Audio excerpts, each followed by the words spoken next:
ప్రవేశపెట్టిన ఈ యొక్క బిల్లు నిజంగా ఈ బిల్లు గిట్ట పాస్ అయి ఈ రిజర్వేషన్ అమలై 42% రిజర్వేషన్ అమలై మా యొక్క వెనుకబడిన కుల జాతులందరికీ కూడా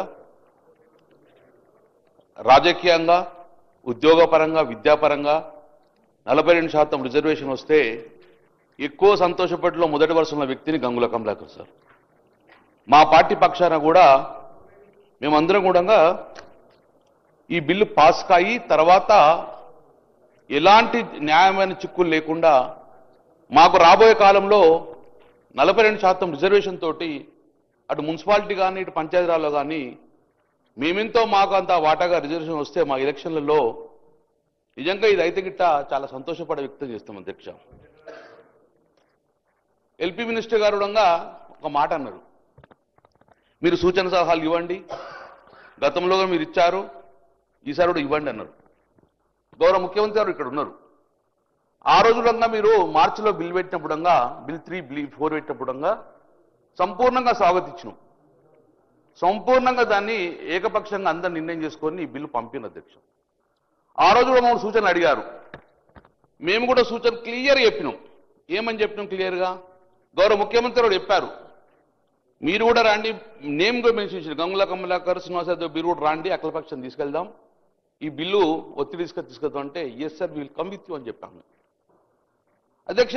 ఆ రోజు మార్చిలో 3 బిల్లు 4 ఈ పంపినప్పుడంగా మేము ఒకటే చెప్పాము, ఈరోజు శాస్త్రీయపరంగా చెయ్యండి, శాస్త్రీయపరంగా చేస్తే సక్సెస్ అయిన రాష్ట్రము తమిళనాడు, అశాస్త్రీయంగా చేయడం వలన ఫెయిల్ అయిన రాష్ట్రాలు బీహార్ కానీ మధ్యప్రదేశ్ కానీ యూపీ కానీ అశాస్త్రీయంగా చేయడం వలన కోర్టుతో మొట్టికాయలు వేయడం వలన అది రివర్స్ తిరిగొచ్చింది అని మనం కూడా శాస్త్రీయంగా పోదాము, దయచేసి వెనుకబడిన కులాలను మోసం చేయొద్దు అని చెప్పేసి శాస్త్రీయంగా చేయాలని చెప్పి ఆ రోజుగా ఇదే సభలో మీద చెప్పడం జరిగింది అధ్యక్ష. కానీ ఏ రోజు కూడా మా సూచన పరిణామం తీసుకోలేదు, మీరు మమ్మల్ని తీసుకెళ్ళలేదు, పరిణామం తీసుకోలేదు, మమ్మల్ని పట్టించుకోలేదు.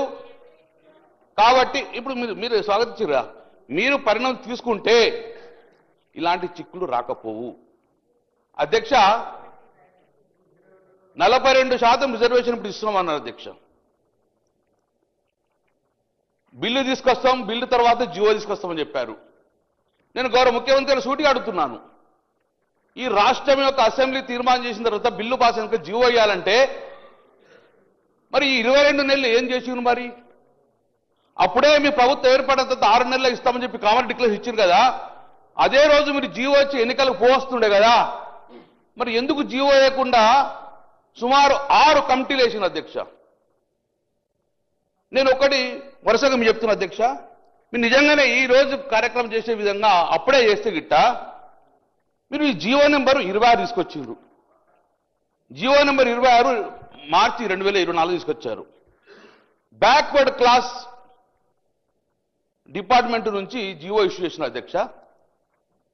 ఆ జీవోలో క్లియర్గా రిజల్యూషన్ పాస్ చేసినాం, కులగణన సర్వే చేస్తామని చెప్పేసి చేయడం అధ్యక్ష. ఈ జీవో నెంబరు బీసీ కమిషన్ ద్వారా వచ్చింది 26. దాని తర్వాత బీసీ కమిషన్ మాయమైంది, లేదు బీసీ కమిషన్. జీవో నెంబర్ 18 తీసుకొచ్చిండ్రు, ప్లానింగ్ డిపార్ట్మెంట్ ద్వారా బీసీ ప్లానింగ్ డిపార్ట్మెంట్ ద్వారా సర్వే చేస్తామని చెప్పింది అధ్యక్ష. ఆ రోజు ఉత్తమ్ కుమార్ రెడ్డి గారి అధ్యక్షన కమిటీ చేశారు, బీసీ కమిషన్ మాయమైంది అధ్యక్ష 10 నెలల తర్వాత. నేను ఇవన్నీ ఎందుకు కోటి చెప్తున్నా అంటే సేమ్ ఇదే బీహార్లో జరిగింది కాబట్టి చెప్తున్నా అధ్యక్ష. మేము దయచేసి మేము రాజకీయంగా మాట్లాడలేను, మా సూచన పరిణామం తీసుకుంటే ఈ బిల్లు పాస్ అయ్యి రాజ్యాంగ పరంగా మన చిక్కులు లేకుండా వ్యాపార చిక్కులు కావాలని కోరుకున్న వ్యక్తిని మేము. కాబట్టి జీవో నెంబరు 18 తీసుకొచ్చారు అధ్యక్ష. సభ నేను గౌరవ సభ్యుని కన్సర్న్కు ధన్యవాదాలు. బలహీన వర్గాలకు సంబంధించి వారి పార్టీకి సంబంధించిన కన్సర్న్ను ధన్యవాదాలు. కానీ బీసీ కమిషన్ వేసినటువంటి ఆ బీసీ కమిషన్ మాయమైందనో లేదా జీవో నెంబర్ 18 అనే ఒక్క నిమిషం ఆగండి సార్, ఒక్క నిమిషం అది కోర్టులో గౌరవ సభ్యులు వేసిన కేసు ప్రకారంగా ప్రభుత్వం డెడికేషన్ కమిషన్ సంబంధించి మేము బీసీ కమిషన్ వేస్తూ వారికి డెడికేషన్ అథారిటీ ఇచ్చినప్పటికీ స్పెసిఫిక్గా కొంత వ్యక్తులు కొంతమంది వాళ్ళ ప్రేరేపిత ఉందా లేదా నేను ఇప్పుడు అవన్నీ మాట్లాడదలుచుకోలేదు. కానీ వారి సహకారం అడుగుతా ఉన్నాం. ఇప్పుడు ఇలా ఇంత పెద్ద కార్యక్రమం జరుగుతున్నప్పుడు అపశకునంగా మాట్లాడకుండా సహకరించేటువంటి ప్రయత్నం జరగాలి అధ్యక్ష. ఇంత పెద్ద కార్యక్రమం మొత్తం యావత్ తెలంగాణ ప్రజలు చూస్తా ఉన్నారు అధ్యక్ష. 10 సంవత్సరాల్లో ఏం జరిగింది, 2018 చట్టం నేను ఎవరు విమర్శించదలుచుకోలేదు. ఒకటే మాట, జీవో 18 కోర్టు ఆదేశాల మేరకు 24 గంటల్లో డెడికేషన్ కమిటీ చేసినటువంటి చిత్తశుద్ధితో ఉండడం అనే మాట దయచేసి గౌరవ సభ్యునికి సమాజానికి చెప్తాను. తప్పుడు వార్త పోతనేటువంటి ఆలోచన తప్ప బీసీ కమిషన్ మాయమైపోయింది, బీసీ కమిషన్ లేదు, జీవో 18 నెంబర్ తెచ్చిరు అనేటువంటి రాంగ్ మంత్రిగా పనిచేసినారు బలైన వర్గాల శాఖ. వారికి విజ్ఞతకు వదిలేస్తాను. గౌరవ ముఖ్యమంత్రి సభలో ఉన్న అధ్యక్ష, నేను తప్పు చేస్తే మీరు సరి చేయండి. మంత్రి గారికి వాస్తవం తెలివై, ఎందుకంటే చెప్పేది వాస్తవం చెప్పాలి నేను చెప్పాలి. సార్, ఆనరబుల్ మెంబర్ గౌరవనీయులు మాజీ మంత్రి గారు గౌరవ శాసనసభ్యులు కమలాకర్ గారు వారు చేసే రిమార్క్స్ సరైనది కాదు అధ్యక్ష. You have to take back అధ్యక్ష. పూర్తి స్థాయిలో అవగాహనతోనే వారు ఈరోజు ప్రత్యేకించి జిఓఎంఎస్ 26 కానీ 18కి సంబంధించిన అంశం విషయంలో వివరణ ఇవ్వటం జరిగింది అధ్యక్ష. ఎందుకంటే it has to go to public. వారు చెప్పే ఒక అంశం పబ్లిక్ పోయి మేము ఈరోజు, నేను కాదు సార్, మేము మిమ్మల్ని ఏం కాదంటలేను.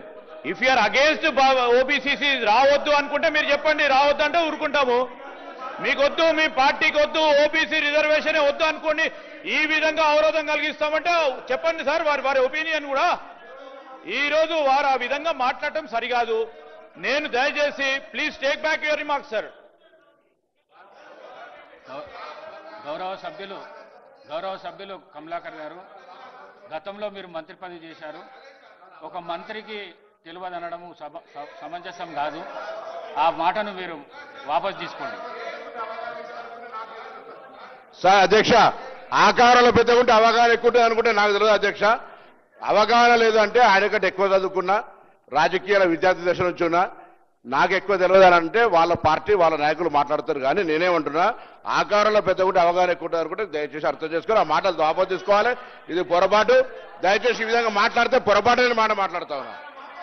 సార్ ఒకటి స్పీకర్ సార్ నేను బాడీ షేమింగ్ నుంచి మాట్లాడితే కూడా చాలా కాంట్రాస్ అవుతుంది సార్. గౌరవ ముఖ్యమంత్రి హాల్లో ఉన్నారు అధ్యక్ష. నేను తప్పు మాట్లాడలేదు, క్లియర్ చెప్తున్నా. అతనికి అవగాహన ఎందుకు లేని మళ్ళీ చెప్తున్నా అధ్యక్ష. నేను మళ్ళీ చెప్తున్నా సార్, దిస్ ఈజ్ అబ్సల్యూట్లీ ఎందుకు అనవసరంగా ఎందుకు సార్ అది సార్. దయచేసి నేను మరొకసారి గౌరవ సభ్యులను కోరుతా ఉన్నాం. ఇది చాలా ఇంపార్టెంట్ బిల్ అధ్యక్ష. ఈ ఇంపార్టెంట్ బిల్లు చిన్న అంశాలను మరి మీరు ప్రస్తావన చేయడం, అరే ఒక మంత్రిని పట్టుకొని అవగాహన లేయడం అనేది సరేనా? మీరు ఒప్పుకుంటారా? మీరు ఒక బలహీన వర్గాలకు సంబంధించి ఈ రోజు పరంగా జీవోలు తీసుకొచ్చిన వ్యక్తిపై ఆ విధంగా మాట్లాడటం సరికాదు అధ్యక్ష. It is not in the spirit of right discussion అధ్యక్ష. ఈ రోజు బలహీన వర్గాలకు సంబంధించిన చర్చ జరుగుతా ఉన్న సందర్భాన్ని దృష్టిలో పెట్టుకొని మాట్లాడమని చెప్తా ఉన్నాం అధ్యక్ష. ఈ రోజు నేను కూడా మరొకసారి చెప్తా ఉన్నాను, గంగుల కమలాకర్ గారికి మీరు విత్డ్రా చేసుకోవాల్సింది. ఈ రోజు రెండోసారి కూడా వారు ఆ విధమైన ప్రస్తావన తీసుకురావడం సరికాదు. సభా సాంప్రదాయాలకు కూడా చాలా విరుద్ధంగా ఉన్నాయి. నేను దయచేసి గౌరవ శాసనసభ్యులకు, ఎందుకంటే మంత్రిగా కూడా వారు చేసిండ్రు, బలహీన వర్గాలకు సంబంధించిన బాధ ఇబ్బంది వారికి కూడా ఇంకెక్కువ తెలిసి ఉంటుంది. సో తెలుసున్న సందర్భాన్ని పురస్కరించుకొని సహచరులందరూ కూడా ఈ విధమైన ప్రస్తావన తీసుకురాకుండా మనం ఒక మంచి కార్యక్రమానికి, ఒక మంచి బిల్లుకి, ఒక విప్లవాత్మకమైన బిల్లుకి, మొత్తం చరిత్రలో నిలిచిపోయే ఒక బిల్లుకు సంబంధించి మనం అందరం కూడా, మేమే కాదు మీరందరూ కూడా పాత్రధారులు అవుతా ఉన్నారు. ఆ పాత్రధారులకు సంబంధించి ఆ పాత్రను ఏ విధంగా నిర్వహిస్తామో ఆలోచన చేసి ఒక ప్రోగ్రెసివ్గా, ఒక ప్రాస్పెక్టివ్గా లెజిస్లేషన్ తీసుకురావడానికి మీ సలహా సూచనలు ఉపయోగ విధంగా ఉండాలని మరొకసారి వారిని మరి ఈ విధమైన ప్రస్తావనలు తీసుకురాకుండా ఉండాలని కోరుతా ఉన్నాను అధ్యక్ష.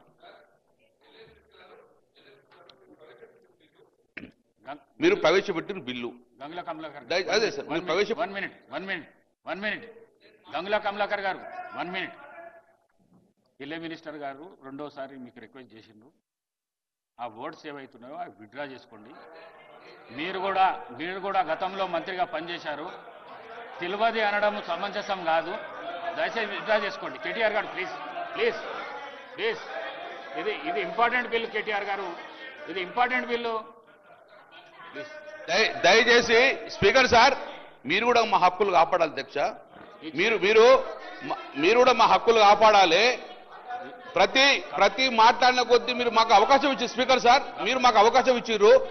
అవకాశం ఇచ్చినప్పుడు మాట్లాడినప్పుడు ఇంటరప్ట్ చేయకుండా మీరు చూసుకున్న బాధ్యత మీది అధ్యక్ష. నేను నిజంగానే గౌరవ సభ్యులు కమలాకర్ గారు, హక్కులు ప్రతి సభ్యుని హక్కులు కాపాడేది చేరుకున్నది. కానీ మీరు ఏదైతే చేస్తున్నారో మీరు అనిపించుకోనికే చేస్తున్నారో అవి చేయకండి. ఇంపార్టెంట్ బిల్ ఉన్నది, బిల్ మీదనే మాట్లాడండి మీరు దయచేసి ప్లీజ్. మీరు కూడా గౌరవ అధ్యక్ష గారు, అధ్యక్ష పర్సనల్ గా మాట్లాడొద్దని మీరు కూడా మంత్రులు చెప్పండి. పర్సనల్ గా మాట్లాడితే ఇది అవకాశం ఇవ్వకండి. గంగుల కమలాకర్ గారు, ఆ అవకాశం ఇవ్వకండి.